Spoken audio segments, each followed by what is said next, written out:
Hello friends, welcome back to ग्रोप मंत्रा। ग्रोप मंत्रा में एक बार फिर से आपका स्वागत है। मैं आपका साथी अंकुर वर्मा एक बार फिर से आपके साथ जुड़ चुका हूं अपने एक नए सेशन के साथ, एक नई क्लास के साथ। जी हाँ साथियों, जो हमने अपना सीटेट जुलाई 2023 के लिए अपना तैयारी का आप जो नया क्रम शुरू किया है, तो उसी क्रम में हमने जो है सबसे पहले अपने शिक्षण शास्त्र यानी कि पेडागोजी को स्टार्ट किया है। तो उसमें हम अपनी एक क्लास कर चुके हैं। अपनी कल की क्लास में हमने जाना था कि शिक्षा क्या है, शिक्षा की प्रकृति क्या है, शिक्षा की क्या क्या विशेषताएं और प्रकार आदि हैं। वो हमने अपनी पिछली क्लास में जाना था। अगर आपने वो क्लास अटेंड नहीं की है तो इसी वीडियो के डिस्क्रिप्शन बॉक्स में उसका लिंक है, आप वहां से जाकर उस क्लास को भी अटेंड कर सकते हैं। और चलते हैं अपने आज के इस क्लास की ओर। पेडागोजी यानी शिक्षण शास्त्र की आज हमारी क्लास 2 होगी, जिसमें आज हम जानेंगे कि शिक्षण शास्त्र में टीचिंग या शिक्षण किसे कहते हैं, टीचिंग क्या है, व्हाट इज टीचिंग, टीचिंग की क्या कैरेक्टरिस्टिक्स या विशेषता हैं, क्या दृष्टिकोण है, वह कितने प्रकार से शिक्षण होता है, आदि आदि आज हम अपनी इस क्लास में डिस्कस करेंगे। तो चलते हैं फटाफट साथियों अपने आज के इस सेशन की ओर बिना किसी देरी के। सबसे पहले जानते हैं शिक्षण शास्त्र क्या है, कि पेडागोजी जिसे हम कहते हैं। तो साथियों, जैसे कि मैं आपको भी बताया कि पिछली क्लास में हमने कवर किया था कि शिक्षा क्या है। तो शिक्षा एक क्या है, उद्देश्यपूर्ण प्रक्रिया है जो हमारे जीवन को संवारती है, हमारे जीवन को बनाती है, हमारा चहुमुखी विकास करती है और हमारे विभिन्न पक्षों का विकास करती है, आदि आदि। आप विभिन्न प्रकार से इसको समझाया गया था। तो साथियों, उसी में ही तो शिक्षा तो है, लेकिन उस शिक्षा को, उन विकास को करने के लिए जो भी एक तरीका है, जो एक माध्यम है, जिसके माध्यम से उसको हम बालक तक पहुंचा पा रहे हैं, बालक का विकास कर पा रहे हैं, बालक का सर्वांगीण विकास कर पा रहे हैं, उसके लिए जो एक माध्यम है, एक तरीका है, एक रास्ता है, एक उपाय है, एक विधि है, उसी को ही सरल रूप से अगर कहें तो वही क्या है, हमारा शिक्षण शास्त्र है। लेकिन इसको हम अच्छे से डिटेल में जानेंगे एक एक बिंदु बार कि शिक्षण शास्त्र यानी कि पेडागोजी किसे कहते हैं। तो साथियों, शिक्षा का जो परोसने का ढंग है, हम सरल रूप में इसको पहले समझते हैं। जो शिक्षा है, जो ज्ञान है, उसको जो परोसने का ढंग है, उसको जो हमारे आगे तक पहुंचाने की एक कला है, एक टेक्निक है, एक स्किल है, वही हमारा क्या है, शिक्षण शास्त्र है। क्योंकि साथियों, शिक्षा एक हमारी सजीव और गतिशील प्रक्रिया है। अर्थात एक लिविंग से मतलब, सजीव से मतलब क्या है कि ये बढ़ती रहती है, आगे फलती फूलती रहती है। इसका बिल्कुल जो बहुत स्वरूप है वो बिल्कुल सजीव जैसा है। अर्थात ये बिल्कुल लिविंग की तरह, इसमें प्रक्रियाएं हैं, प्रोसेसेस हैं, डिफरेंट टाइप की इसमें चीजें शामिल होती हैं और ये आगे बढ़ती रहती है, हमेशा प्रगतिशील रहती है, गतिशील रहती है। तो शिक्षा हमारी एक सजीव और गतिशील प्रक्रिया है। इसके संदर्भ में आवश्यक हो जाता है कि एक ऐसी कार्य पद्धति या विधि या कोई ऐसा शास्त्र हो जो इसको, इस प्रकार के गुण को बनाए रखे। तो शिक्षण कार्य की प्रक्रिया का जो विधिवत अध्ययन है, जो हमारा शिक्षण कार्य किया जाता है, उसके संबंध में, या जो एक प्रक्रिया है हमारा शिक्षण कार्य की, इसको विधिवत और सिस्टमिक वे, जिसे आप कह सकते हैं, एक सिस्टमिक वे में, एक बिल्कुल ऑर्गेनाइज तरीके से इसको चलाने के लिए इसका जो अध्ययन किया जाता है, उसी को हम क्या कहते हैं, शिक्षा शास्त्र कहते हैं या शिक्षण शास्त्र कहते हैं। तो शिक्षण शास्त्र या शिक्षा शास्त्र हमारा क्या है, शिक्षण कार्य की प्रक्रिया का एक विधिवत अध्ययन है। इसमें क्या करते हैं हम, इसमें अध्यापन की शैली या नीतियों का अध्ययन किया जाता है। यानी कि जो भी हमारा टीचिंग्स के संबंध में जो भी शैली है, जो भी हमारी अप्रोच है, जो भी हमारी टेक्निक है, जो भी हमारी पॉलिसीज हैं, जिससे कि बालक का सर्वांगीण विकास हो सके, सभी पक्षों का विकास किया जा सके, बालक की प्रतिभाओं को उभारा जा सके, जो उसकी जन्मजात क्षमताओं हैं उनको प्रयोग करके उसका चहुमुखी विकास किया जा सके। तो उसके संदर्भ में हम जो भी इससे संबंधित जो भी नीतियां हैं, शैली हैं, उनका जब अध्ययन करते हैं तो वही हमारा क्या कहलाता है, शिक्षण शास्त्र कहलाता है। क्या कहलाता है, हमारा शिक्षण शास्त्र या पेडागोजी के नाम से पुकारा जाता है। और जानेंगे इसको डिटेल को।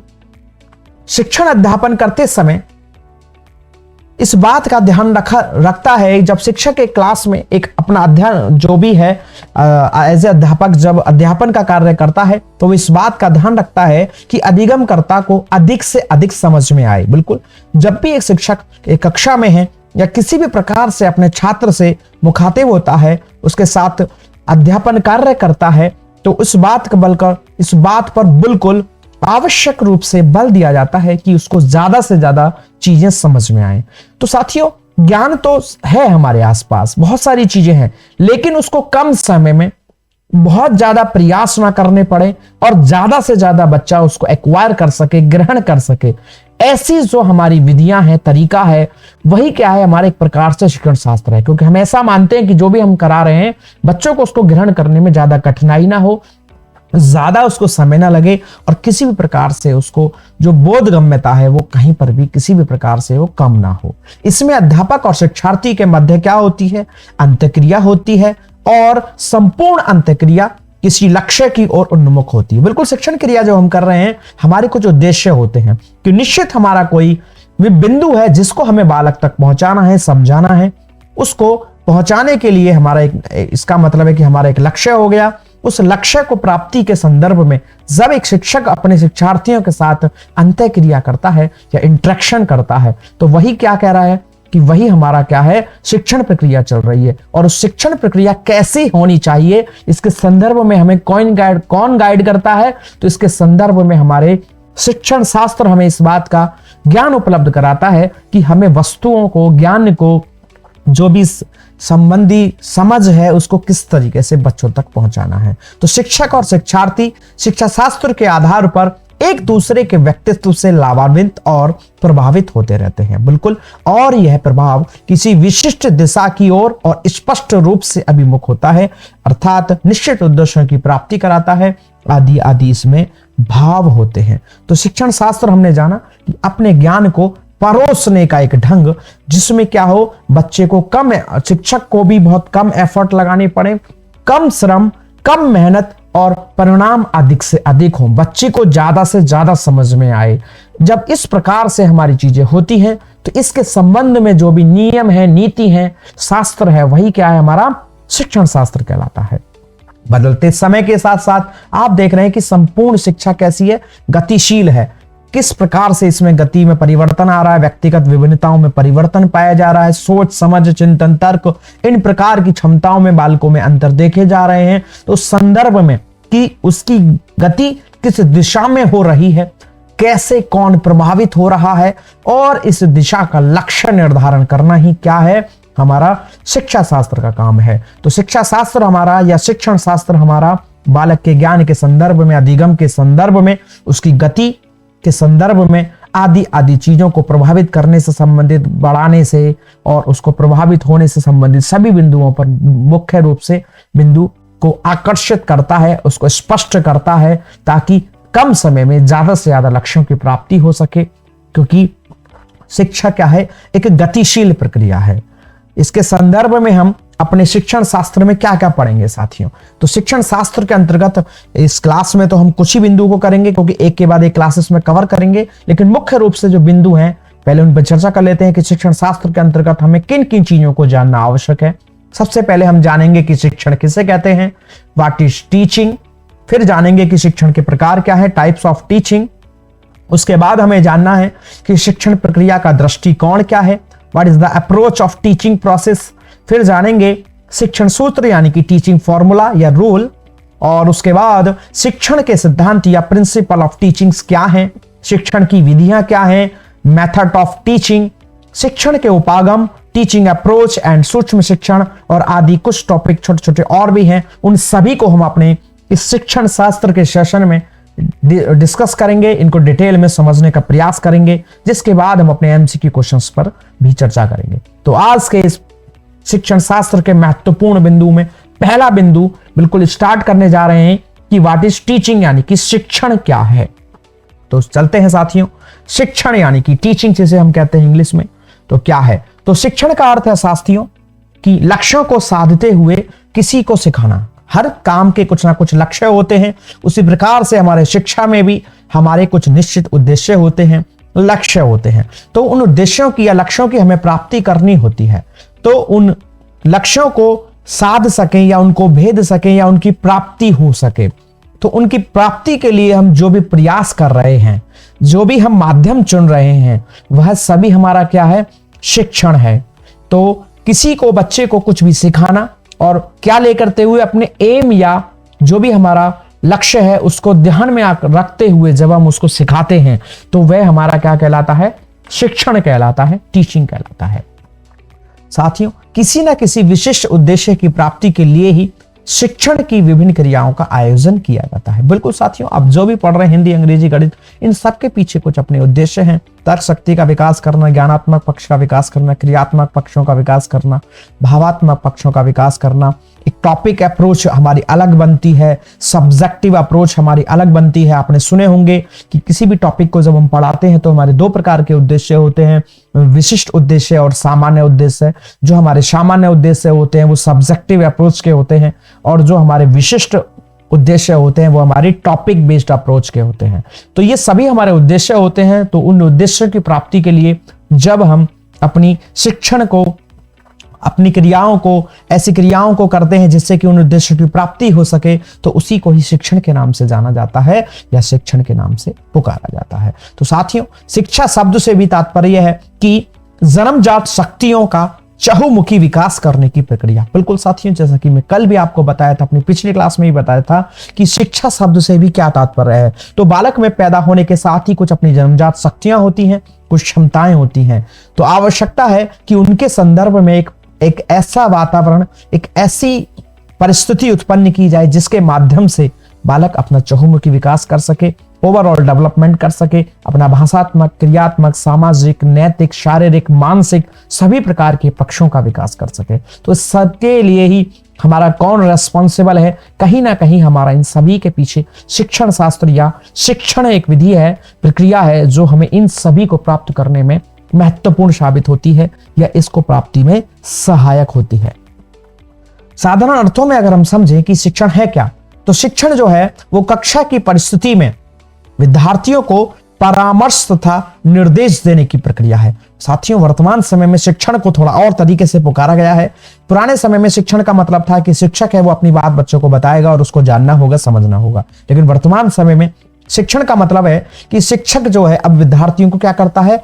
परामर्श देता है और उनको निर्देश देने का काम करता है। बाकी बात बच्चा सभी चीजें खुद से कर सकता है क्योंकि उसमें जन्मजात क्षमताएं होती है। तो इसके संदर्भ में शिक्षक द्वारा विद्यार्थियों को परामर्श तथा निर्देश देने की प्रक्रिया कहा गया है। किसको? शिक्षण यानी कि टीचिंग को। मॉरिसन कहते हैं कि क्या है शिक्षण? तो शिक्षण के संदर्भ में इन्होंने कहा है कि शिक्षण एक पूर्ण परिपक्व व्यक्तित्व तथा कम परिपक्व व्यक्तित्व के मध्य घनिष्ठ संबंध है।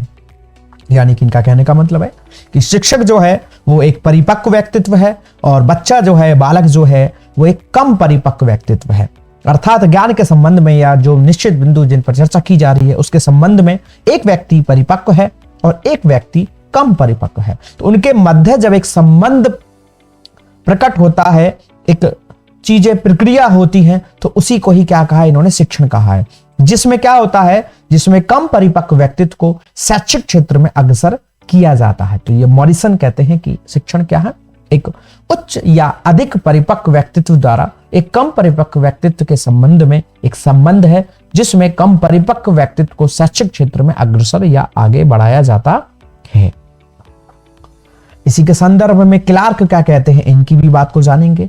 शिक्षण से अभिप्राय उन क्रियाओं से है जिनका संरचना या जिनकी संरचना विद्यार्थियों के व्यवहार में परिवर्तन उत्पन्न करने के लिए किया गया है। अर्थात एक ऐसी व्यवस्था जिसके माध्यम से हम बालकों की संरचना, उनके व्यवहार आदि में परिवर्तन उत्पन्न करते हैं। तो वही क्या है? शिक्षण है। ये कह रहे हैं कौन? क्लार्क कह रहे हैं। और पी स्मिथ के अनुसार शिक्षण क्या है?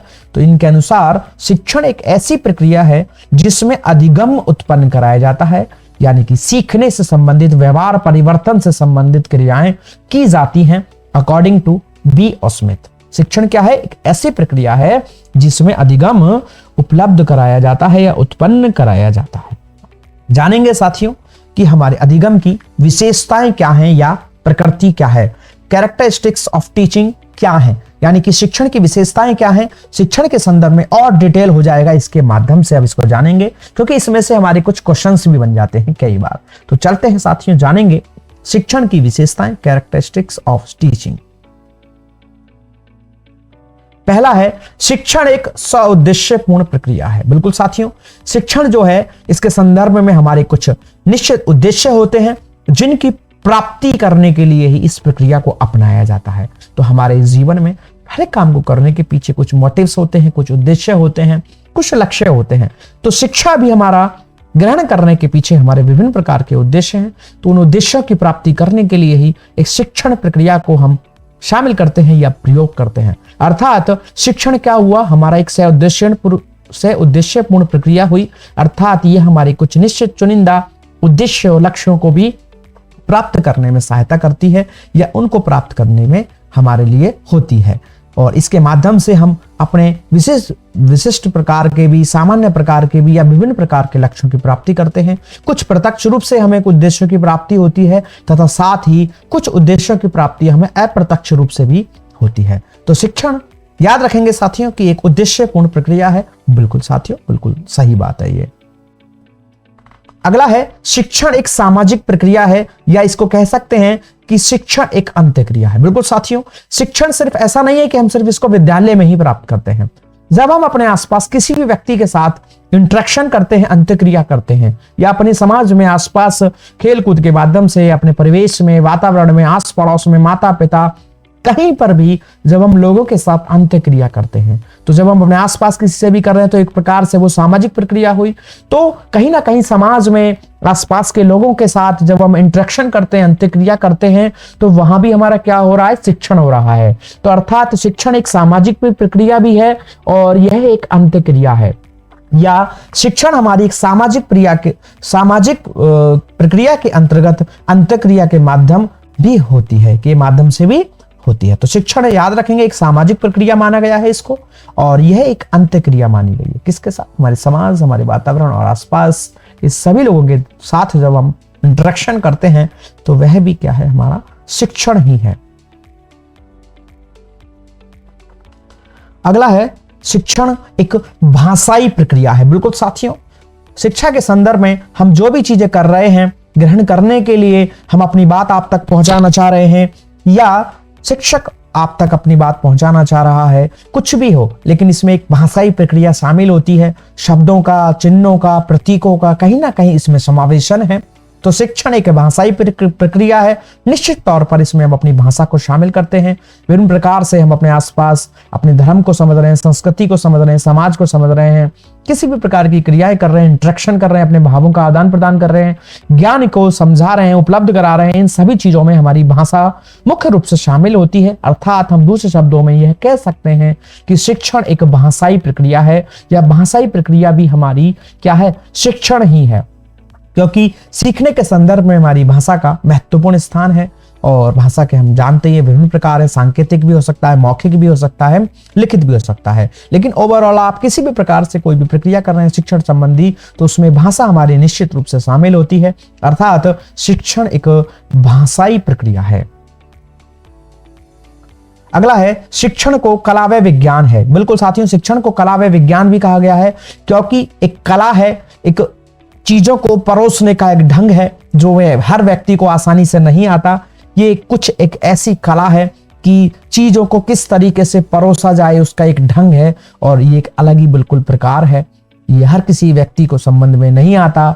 ये एक साइंस भी है, क्योंकि किसी भी चीज को जब आप विधिवत रूप से, सिस्टमिक रूप से, एक क्रमबद्ध तरीके से जब आप उसको डिलीवर करते हैं, करते हैं, तो वो विज्ञान कहलाता है। तो शिक्षण एक कला भी है और हमारा विज्ञान भी है। इसके अपने कुछ टेक्निक्स भी हैं, स्किल्स भी हैं, क्रमबद्धता भी है, एक सिस्टमिक वे भी है। इसलिए हम कह सकते हैं कि शिक्षण हमारा क्या है, एक कला है और एक विज्ञान है। इस कला और विज्ञान को विकसित करने के लिए ही हमारे जरूरत पड़ती है हमें अपने शिक्षण शास्त्र की, क्योंकि एक कला है और विज्ञान है, तो ये सभी के पास तो एक मूल रूप से नहीं होगा, जन्मजात तो होगा नहीं। इसलिए आवश्यक होता है कि इस कला विज्ञान का विकसित करने के लिए हमें शिक्षण शास्त्र का अध्ययन करना पड़ता है। शिक्षण क्या है? उपचार है साथियों। कई बार हम चीजों को ग्रहण करते हैं अर्जन के माध्यम से और अधिगम के माध्यम से। तो अर्जन जो होता है वो हमारा स्वाभाविक और व्यवहारिक प्रक्रिया मानी गई है, जिसमें कई बार हमारी कुछ गलतियां रह जाती हैं, मिस्टेक रह जाती हैं, अशुद्धियां रह जाती हैं, और कई बार हम कुछ चीजों को अच्छे से समझ नहीं पाते हैं अधिगम के माध्यम से भी। तो उस परिस्थिति में कहीं ना कहीं शिक्षण हमें उन कमियों को, उन खामियों को दूर करने का भी प्रयास करती है, ट्रीटमेंट मतलब जैसे कि आप देख रहे हैं, जैसे एक प्रकार से औषधि हमारी किसी भी प्रकार की शारीरिक चोट या किसी भी प्रकार के रोग को दूर कर देती है, उसी प्रकार से शिक्षण के माध्यम से जो हमारे ज्ञान की चोट है, जो ज्ञान में अभाव है, या जो भी हमारे सीखने संबंधी व्यवहार संबंधी कमियां हैं, उन सभी का क्या करने का काम करती है? ट्रीटमेंट करने का काम करती है, उनको दुरुस्त करने का कार्य करती है। अर्थात इसलिए हम शिक्षा को या शिक्षण को उपचार भी कहते हैं। तो शिक्षण क्या है? एक उपचार है। अगला है शिक्षण एक प्रेरणा है। बिल्कुल साथियों, शिक्षण के माध्यम से हमें प्रेरणा मिलती है, क्योंकि ऐसा कहा गया है कि शिक्षा एक ऐसी चीज है, ज्ञान एक ऐसी चीज है कि इसकी प्राप्ति के बाद हमें किसी भी कार्य को करने में क्या है? अच्छा लगता है। अच्छा लगने से मायने क्या है इस बात के कि हमें किसी भी कार्य को करने के लिए कॉन्फिडेंस लेवल बिल्ड होता है। अक्सर कहा जाता है कि जो शिक्षा हमारे को क्या करती है? हमें बोलने का ढंग उपलब्ध कराती है, अपनी बात को कहने का ढंग उपलब्ध कराती है, रहन सहन का एक ढंग उपलब्ध कराती है। तो ये सभी चीजें जब हमारे अंदर आती हैं तो हम लोगों से अच्छे से इंटरेक्शन कर पाते हैं, अच्छे से अपनी बात को समझा पाते हैं, और इसके माध्यम से हमारे लक्ष्यों की पूर्ति बहुत जल्दी से या आसानी से होने लगती है। तो कहीं ना कहीं उसके कारण हम क्या होते हैं? अभिप्रेरित होते हैं, मोटिवेटेड होते हैं। तो शिक्षण एक ऐसी प्रक्रिया है जिसके माध्यम से हम अभिप्रेरित होते हैं, या शिक्षण हमें एक प्रेरणा देता है, या एक प्रेरणा की भी विधि है, क्योंकि इसी के माध्यम से हमारी चीजों में सुधार आता है, हमारे एटीट्यूड में चेंज आता है, हमारा परफॉर्मेंस लेवल चेंज होता है, हमें आसानी से या जल्दी सफलता की प्राप्ति होने लगती है, हमारे अंदर नए नए थॉट या नए नए विचार उत्पन्न होते हैं, और तर्कपूर्ण हमारे जो विचार है, प्रक्रिया है, चिंतन होना शुरू हो जाता है, जिसके कारण हम लक्ष्यों को आसानी से भेद पाते हैं, और ऐसी परिस्थिति में हमारा अभिप्रेरित होना बिल्कुल स्वाभाविक है। तो ऐसी स्थिति उत्पन्न करती है शिक्षा या शिक्षण, जिसके माध्यम से हम अभिप्रेरित होते हैं। अगला है शिक्षण एक तार्किक प्रक्रिया है। बिल्कुल साथियों, शिक्षण को बिल्कुल सिस्टमिक वे में रिप्रेजेंट करने किया जाता है किसी भी चीज को। जब किसी भी चीज को हम बिल्कुल क्रमबद्ध तरीके से एक सिस्टमिक वे में बिल्कुल विधिवत रूप से जब करते हैं, तो बिल्कुल हमारे जो लक्ष्य हैं उनकी प्राप्ति होती है। अर्थात ये हमें एक तार्किक प्रक्रिया करने के लिए क्षमता उपलब्ध करता है। हम किसी भी चीज के संदर्भ में विभिन्न पक्षों पर तर्क कर पाते हैं, सोच पाते हैं, विचार पर कर पाते हैं, चिंतन कर पाते हैं। तो शिक्षण एक ऐसी प्रक्रिया है, एक ऐसा माध्यम है जिसके माध्यम से हम तार्किक रूप से चिंतन कर पाते हैं। अर्थात ये तर्क को पैदा करने की क्षमता पैदा करती है हमारी शिक्षण। इसलिए इसको शिक्षण को क्या कहा गया? एक तार्किक प्रक्रिया कहा गया। अर्थात ये तर्क पर आधारित एक प्रक्रिया है। शिक्षण क्या है? शिक्षण कौशल पूर्व प्रक्रिया है। जैसा कि मैंने शुरू में बताया साथियों कि क्या है, हमारे पास ज्ञान है, लेकिन हमें उसको सामने वाले तक डिलीवर करना है, और इस तरीके से उसको उपलब्ध कराना है, डिलीवर करना है कि परिश्रम और समय जो है वो कम लगे और लक्ष्य की प्राप्ति अधिक से अधिक हो। तो इस प्रकार से जब हम किसी भी चीज को करते हैं तो उसके पीछे हमारे स्किल्स काम करते हैं। तो जब हम किसी कार्य को कम मेहनत में, कम समय में ज्यादा लक्ष्यों की प्राप्ति करते हैं, तो उसके संदर्भ में कहा जाता है कि इसके संबंध में इसके एक पर्टिकुलर कुछ स्किल्स हैं, अगर आप उनको समझेंगे तो ये निश्चित तौर पर आप इन कामों को कर पाएंगे। तो एक प्रकार से शिक्षण क्या है? उद्देश्यों की प्राप्ति में मदद करती है, और हम इसके माध्यम से आसानी से या कम समय में चीजों को कर पाते हैं। अर्थात इस बात से स्पष्ट किया जा सकता है कि शिक्षण एक कौशलपूर्ण प्रक्रिया है, स्किल बेस्ड एक प्रोसेस है हमारी क्या? टीचिंग, यानी कि teaching is a skill process. अगला है शिक्षण विकासात्मक प्रक्रिया है, विकास की प्रक्रिया। बिल्कुल साथियों, शिक्षण ही एक ऐसी प्रक्रिया है जो हमें विकास की ओर अग्रसर करती है, हमारा विकास करती है, हमारे विभिन्न प्रकार के मानसिक और सामाजिक, नैतिक, संवेगात्मक, क्रियात्मक विभिन्न प्रकार के विकास को करती है। अर्थात इस बात से हम स्पष्ट रूप से कह सकते हैं कि शिक्षण एक विकासात्मक प्रक्रिया है, या विकास की ही एक प्रक्रिया है। शिक्षण क्या है हमारा? शिक्षण हमारा पथ प्रदर्शक है। बिल्कुल साथियों, क्योंकि शिक्षण के माध्यम से हमारे अंदर तर्क शक्ति पैदा होती है, हमको चीजों को सही और गलत में अंतर समझने की क्षमता पैदा होती है। एक ऐसा हमारे अंदर स्कीमा विकसित करती है जिसके माध्यम से हम विभिन्न चीजों के संदर्भ में चिंतन कर पाते हैं, तर्क कर पाते हैं,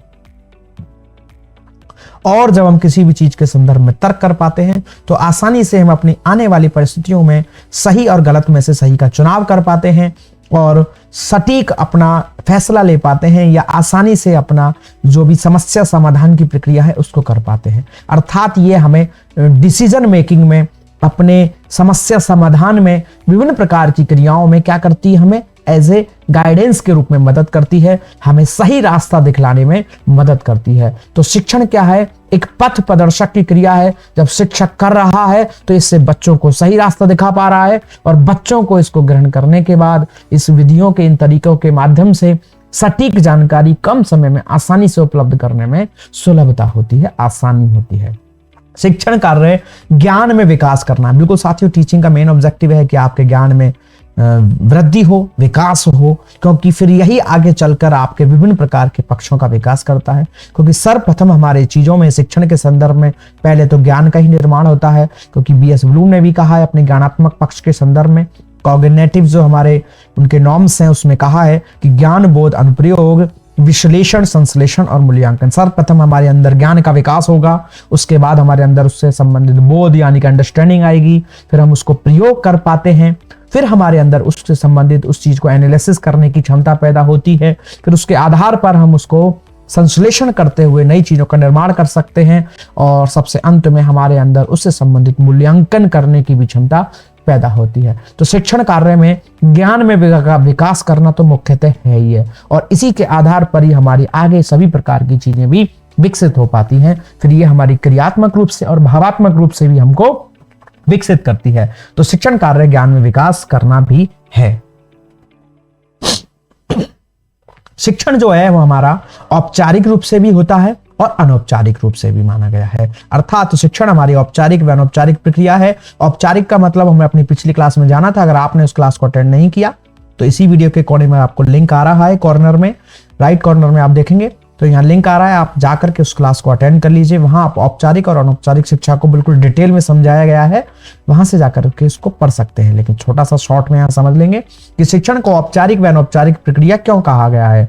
औपचारिक से मतलब है जब हम चार दीवारी के अंदर, विद्यालय के अंदर एक निश्चित समय अवधि के दौरान एक निश्चित कठोर नियमों के साथ, जिसमें परीक्षाएं भी हो, अनुशासन भी हो, प्रमाण पत्र भी दिए जाएं और एक निश्चित टाइम हो, एक निश्चित टाइम टेबल हो, जब इस प्रकार से व्यवस्थाएं की जाती हैं शिक्षण संबंधी तो उसे औपचारिक शिक्षण प्रक्रिया कहते हैं। और जब हम अपने आसपास सराउंडिंग में विदाउट एनी रूल्स, बिल्कुल लचीली व्यवस्था, कोई परीक्षा नहीं, कोई मूल्यांकन नहीं, कोई अनुशासन संबंधी नियम नहीं, कोई कठोर नियम नहीं, हम स्वाभाविक रूप से अपने वातावरण में, समाज में अंतःक्रिया के माध्यम से कभी भी, कहीं भी, किसी भी प्रकार से जब ज्ञान की प्राप्ति करते हैं, चीजों को समझते हैं, तो वह हमारा अनौपचारिक शिक्षण कहलाता है या अनौपचारिक शिक्षा कहलाती है। तो अगर आपने वो क्लास अटेंड नहीं की तो प्लीज अटेंड करिए और इसको डिटेल में समझना है। तो शिक्षण हमारा औपचारिक प्रक्रिया भी है और हमारी अनौपचारिक प्रक्रिया भी है। अर्थात इसको हम विद्यालयों के माध्यम से, नियम के माध्यम से, सिद्धांतों के माध्यम से भी ग्रहण करते हैं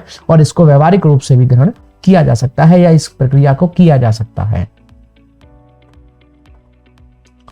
शिक्षण क्या करती है? शिक्षण के संबंध में कहा जाता है कि ये हमें, शिक्षण जो है हमें वातावरण में समायोजन होने में या एडजस्टमेंट करने में या अकोमोडेशन करने की क्षमता पैदा करती है। अर्थात शिक्षण के माध्यम से ही हम अपने आसपास की चीजों को समझ पाते हैं, द्वंद्व का शिकार नहीं होते हैं, फ्रस्ट्रेशन का शिकार नहीं होते हैं और अपने लक्ष्यों की ओर अग्रसर हो पाते हैं और अपनी सही चीजों का चुनाव कर पाते हैं। अर्थात शिक्षण हमें वातावरण में समायोजित होने की योग्यता पैदा करती है। और शिक्षण क्या है? एक निर्देशन की प्रक्रिया है। बिल्कुल, हमने इसको पहले भी अभी जाना था। तो साथियों, इसी के साथ हमने जाना कि शिक्षण क्या है और शिक्षण की क्या क्या विशेषताएं हैं। जैसा कि हम बार बार कह रहे थे कि शिक्षण एक प्रक्रिया है, कि शिक्षण एक प्रक्रिया है, टीचिंग इज ए प्रोसेस। अब वो है क्या? अब उसको थोड़ा सा बिंदु को डिटेल में जानेंगे कि शिक्षण आखिरकार है क्या। तो शिक्षण एक प्रक्रिया है, एक कैसी प्रक्रिया है, इसको जानेंगे डिटेल में। तो साथियों, शिक्षण के लिए ऐसा माना जाता है कि कम से कम इसमें दो व्यक्तियों का होना आवश्यक है।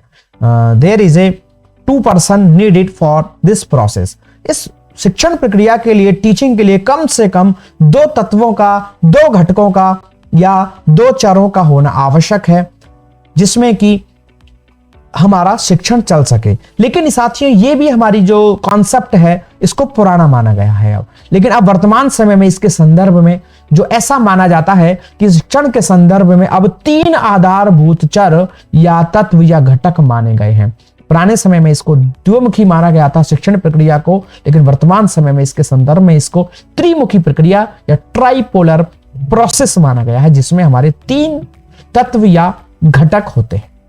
जिसमें पहला है शिक्षक, जिसको स्वतंत्र चर या चालक माना गया है, जो स्वतंत्र है। और दूसरा माना गया है हमारा शिक्षार्थी यानी कि स्टूडेंट, जिसको आश्रित चर माना गया है क्योंकि ये शिक्षक पर निर्भर है। इसको क्या माना गया है?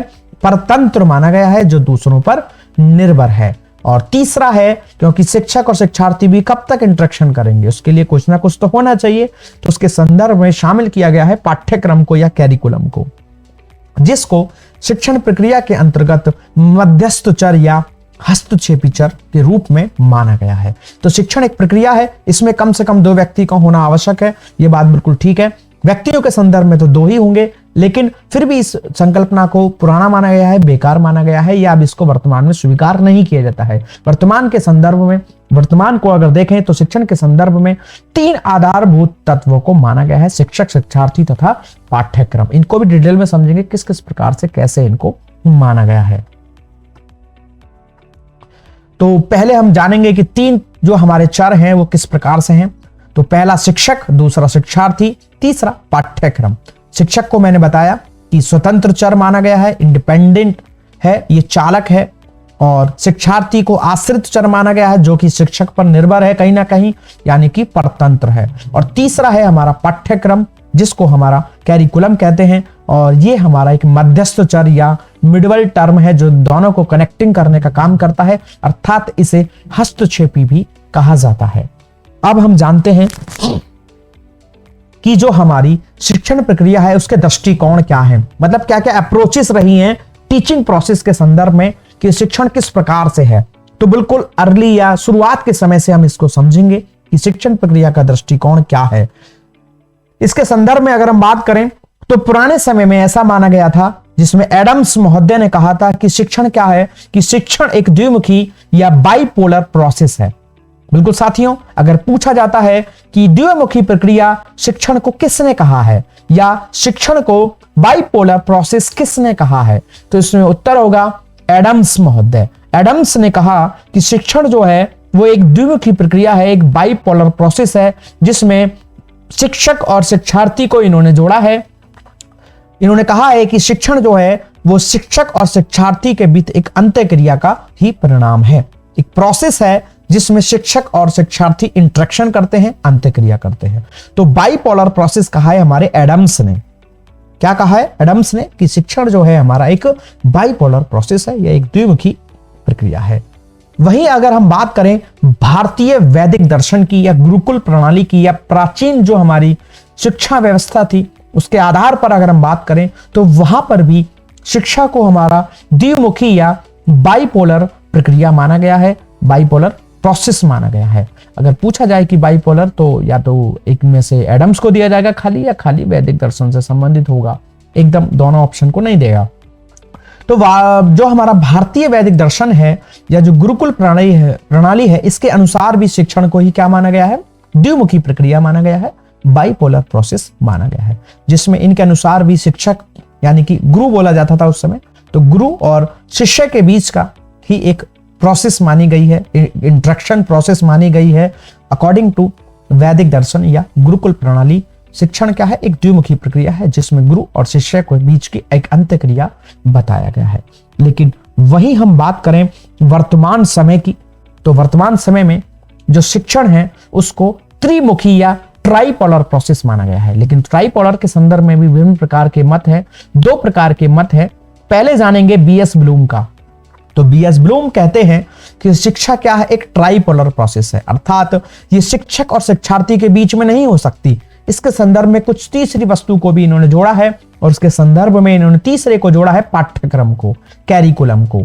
तो बीएस ब्लूम क्या कहते हैं कि शिक्षण एक ट्राइपोलर या त्रिमुखी प्रक्रिया है, जिसमें इन्होंने तीसरे जो चर के रूप में किसको जोड़ा है, पाठ्यक्रम को जोड़ा है, शिक्षक, शिक्षार्थी और पाठ्यक्रम। लेकिन साथियों जो बीएस ब्लूम की शिक्षा के संदर्भ में, शिक्षण के संदर्भ में त्रिमुखी प्रक्रिया है, इसको संकुचित अवधारणा माना गया है, क्योंकि इन्होंने तीसरे तत्व के रूप में इसमें पाठ्यक्रम को जोड़ा है। और पाठ्यक्रम की अपनी एक सीमा होती है, निश्चित समय अवधि होती है, एक समय बाद ये पूर्णता इसमें आ जाती है। तो शिक्षा तो एक व्यापक प्रक्रिया है, शिक्षण एक व्यापक प्रक्रिया है, जीवन भर चलने वाली प्रक्रिया है। तो इसके संदर्भ में अगर इन्होंने पाठ्यक्रम को जोड़ा है तो इसलिए इनकी जो इस संकल्पना है शिक्षण से संबंधित त्रिमुखी, जिसमें पाठ्यक्रम को जोड़ा है, इसलिए इसको संकुचित अवधारणा माना गया है, छोटी माना गया है, हल्की माना गया है। तो फिर व्यापक किसे मानेंगे, तो देखते हैं। तो तीसरा है हमारा जॉन डेवी।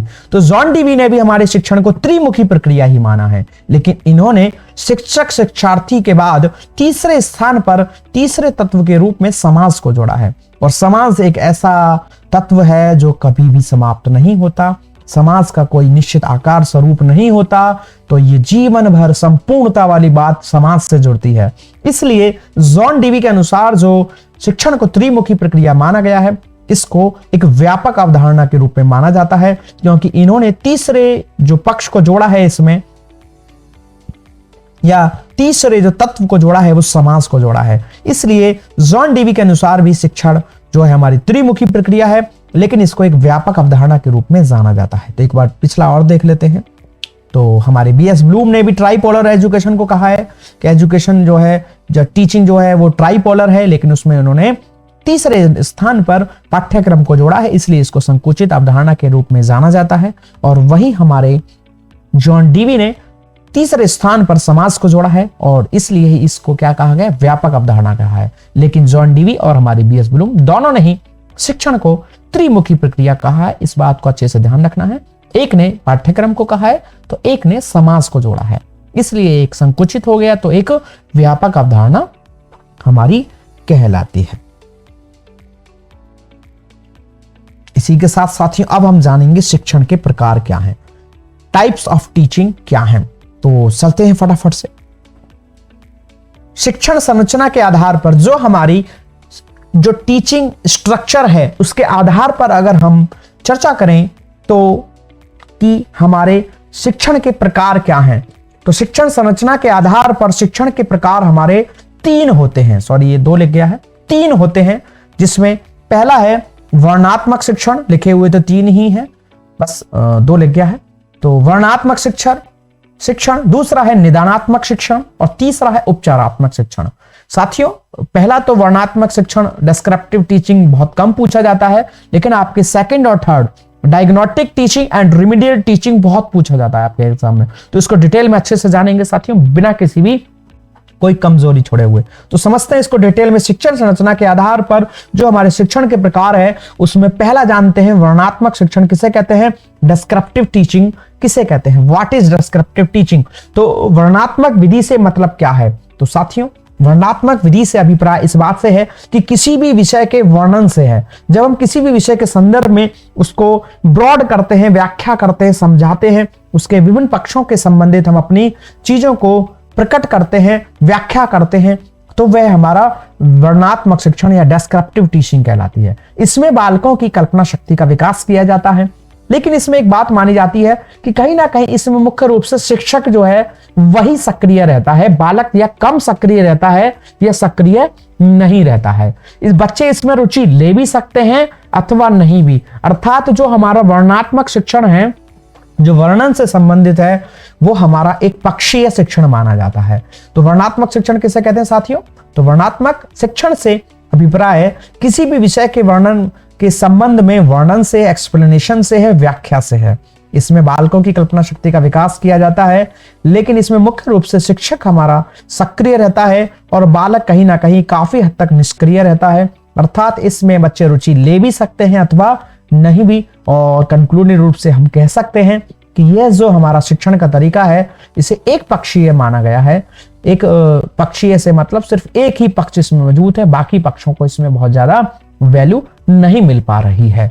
लेकिन अगला जानेंगे इसी के आधार पर, शिक्षण संरचना के आधार पर हमारा निदानात्मक शिक्षण किसे कहते हैं, डायग्नोस्टिक टीचिंग किसे कहते हैं। तो साथियों, आप जैसा कि पिक्चर में देख पा रहे हैं कि ये डायग्नोस्टिक लैब जो होती हैं आपकी, जैसे ब्लड सैंपल वगैरह कलेक्ट करती हैं, उनको हम क्या कहते हैं? डायग्नोस्टिक लैब कहते हैं। क्यों कहते हैं? क्योंकि वो हमारे ब्लड, यूरिन, जो भी बॉडी में से किसी प्रकार के कोई पार्ट लिए जाते हैं और उसको डायग्नोट करते हैं और उसमें देखते हैं कि इसमें क्या कमी है, क्या गड़बड़ी है। तो उसी शब्द से इसको लिया गया है डायग्नोस्टिक, यानी कि निदानात्मक, यानी कि क्या है। तो अर्थात जिन माध्यमों से एक ऐसी चीजें, ऐसा शिक्षण, एक ऐसा माध्यम, एक ऐसी विधि जिसके माध्यम से हम बालकों के संदर्भ में यह जानने का प्रयास करते हैं कि दिक्कतें कहां आ रही हैं और बच्चे में कौन से पक्षों का विकास नहीं हुआ है, कौन सी चीजें वो सीख नहीं पा रहा है, या किन पक्षों को समझने में कठिनाई है। तो जब इस प्रकार से कक्षा में शिक्षक के द्वारा शिक्षण किया जाता है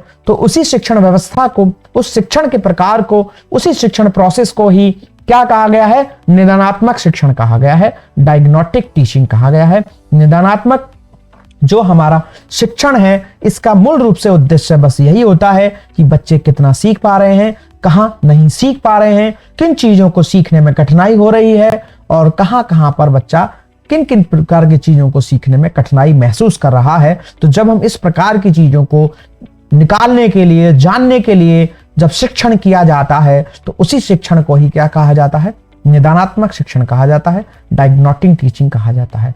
क्योंकि इसके बाद एक और प्रक्रिया होती है जिसके माध्यम से हम इन कमियों को दुरुस्त करने का, ठीक करने का काम करते हैं। तो निदानात्मक मूल्यांकन किया जाता है निदानात्मक शिक्षण के माध्यम से, जिसके बाद हम उस पर करते हैं उपचारात्मक, उसके बाद हम क्या करते हैं? उस पर उपचारात्मक शिक्षण करते हैं। तो जानेंगे इसका तीसरा प्रकार हमारा उपचारात्मक शिक्षण, जिसे कहते हैं रिमीडियल टीचिंग। तो रिमीडियल उपचार करना किसी भी चीज का, जैसे औषधि देकर हम अपने किसी भी रोग को दूर कर सकते हैं, उसी प्रकार से जो ज्ञान संबंधी रोग है, जो कमी है, जो दुष्टता है, जो नहीं हो पाई है, ठीक नहीं हो पाई है, कोई कमी रह गई है, उसको दूर करने के लिए भी कई बार कक्षा में शिक्षण किया जाता है।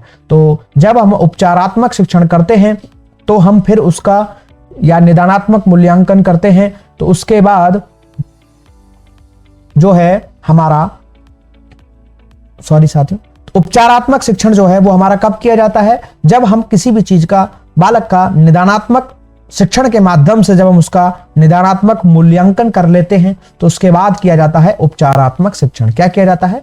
उपचारात्मक शिक्षण किया जाता है, जिसके माध्यम से हम बच्चों की जो चीजें अधूरी रह गई हैं, जो ठीक नहीं है, जो भी कमियां हैं, उनको दुरुस्त करने के लिए जब हम एक शिक्षण व्यवस्था करते हैं, एक ऐसी अप्रोच जिसमें बच्चों की कमियों को दूर करने के लिए व्यवस्था का निर्माण किया जाता है, एक ऐसी शिक्षण व्यवस्था जिसके माध्यम से बच्चों की कमियों को दूर करने का प्रयास किया जाता है, तो वही हमारा क्या कहलाता है? उपचारात्मक शिक्षण कहलाता है या रिमीडियल टीचिंग कहलाता है। इस शिक्षण में हम उसी स्तर की बात करते हैं जिस स्तर में बच्चों की समस्या है, ना कि पूरा का पूरा पाठ दोबारा से पढ़ाते हैं, चीजों को पूरा का पूरा दोबारा से रिकॉल करते हैं।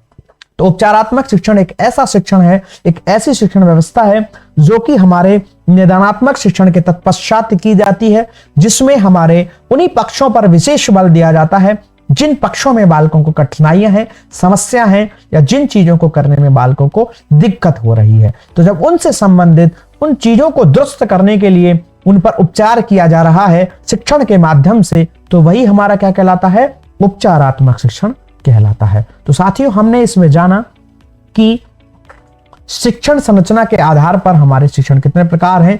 तो वर्णनात्मक, निदानात्मक और उपचारात्मक। उम्मीद है कि आपको अच्छे से समझ में आया होगा। अगला जानते हैं शिक्षण के प्रकार में किसके आधार पर? शिक्षण क्रियाओं के आधार पर। किसके आधार पर? शिक्षण क्रियाओं के आधार पर हमारा शिक्षण कितने प्रकार का है? तो 3 प्रकार से होता है। प्रस्तुतिकरण से संबंधित शिक्षण, प्रदर्शन से संबंधित शिक्षण और कार्य संबंधी शिक्षण। तो हम शिक्षण को 3 प्रकार से करते हैं, theory based, practical based and project based. ठीक है। तो प्रस्तुतिकरण से संबंधित जब हम किसी चीज को, ज्ञान को, सिद्धांतों को, उनको समझाने का प्रयास करते हैं कक्षा में सामान्य तरीके से व्याख्यान विधि के माध्यम से, या सामान्य उसमें कुछ चीजों को, उदाहरणों को जोड़ते हुए जब हम उसको समझाने का प्रयास करते हैं तो वह हमारा थ्योरी बेस्ड टीचिंग कहलाती है। लेकिन जब हम अपने ज्ञान को, संकल्पना को, जो भी नियम है, उनको प्रैक्टिकल के माध्यम से या प्रदर्शन के माध्यम से या विभिन्न जो भी चीजें हैं उनके संबंध में जो भी ऐसे माध्यम हो सकते हैं जिनके माध्यम से उनकी प्रतिपुष्टि की जा सके, पुष्टि की जा सके और उनके जो भी निश्चितता है उसको स्पष्ट किया जा सके, उनके संदर्भ में साक्ष्य पेश किए जा सके, एक ऐसा माहौल उत्पन्न किया जा सके जो करके सीखने पर आधारित हो सके, उस ज्ञान का करके सीखने संबंधित स्वरूप हमारा विकसित हो सके, तो उसी को हम प्रदर्शन से संबंधित शिक्षण या प्रैक्टिकल बेस्ड टीचिंग कहते हैं। और तीसरा है हमारा कार्य संबंधित शिक्षण या प्रोजेक्ट बेस्ड टीचिंग, जब इसमें हम बालकों को कुछ विशेष कार्यों को सौंप देते हैं और बच्चा अपने ग्रुप में या सिंगल के तौर पर भी, अकेला भी हो सकता है, कई बार इसको ग्रुप के माध्यम से कोई व्यवस्था, कोई कार्य, कोई टास्क दिया जाता है जिसमें बच्चा उनको विभिन्न माध्यमों से उनके संबंध में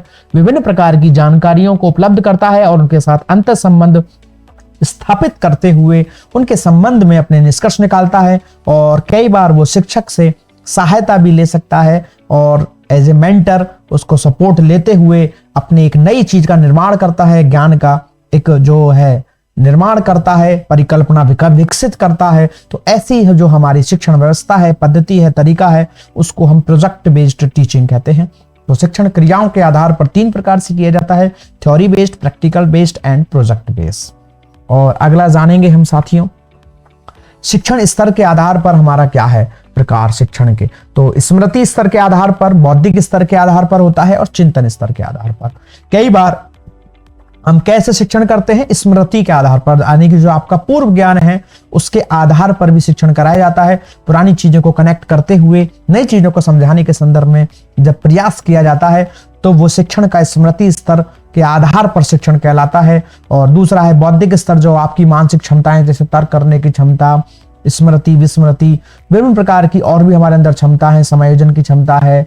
तो जब हम अपने तार्किक गुण, इन सभी क्षमताओं को प्रयोग करते हुए आपको किसी नई चीज से परिचित कराते हैं, हम उस चीज से संबंधित ज्ञान को जोड़ पाते हैं, तो वह हमारा बौद्धिक स्तर का शिक्षण कहलाता है।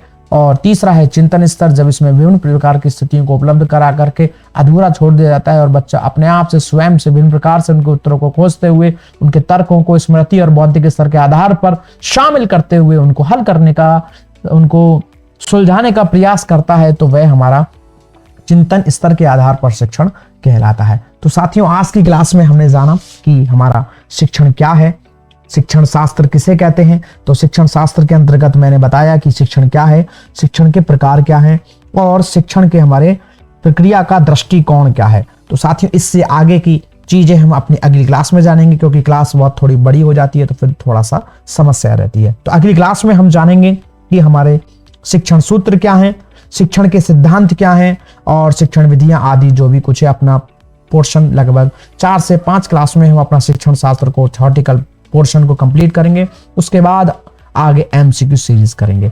तो साथियों, आज की क्लास में सिर्फ इतना ही। उम्मीद है कि आपको अच्छे से समझ में आया होगा। अगर आपको क्लास अच्छी लगी तो प्लीज वीडियो को लाइक करें एंड शेयर करें। तो साथियों, इसी के साथ मिलते हैं आपसे अपनी अगली क्लास में, अपने इसी शिक्षण शास्त्र के आगे वाले बिंदुओं के साथ, एक नए बिंदुओं के साथ चर्चा करेंगे आपसे अपनी अगली क्लास में। तब तक के लिए आप इसी प्रकार बने रहें, पढ़ते रहें, सीखते रहें। Okay bye, thank you, thanks for watching. Don't forget to like and share the video. Please subscribe the channel.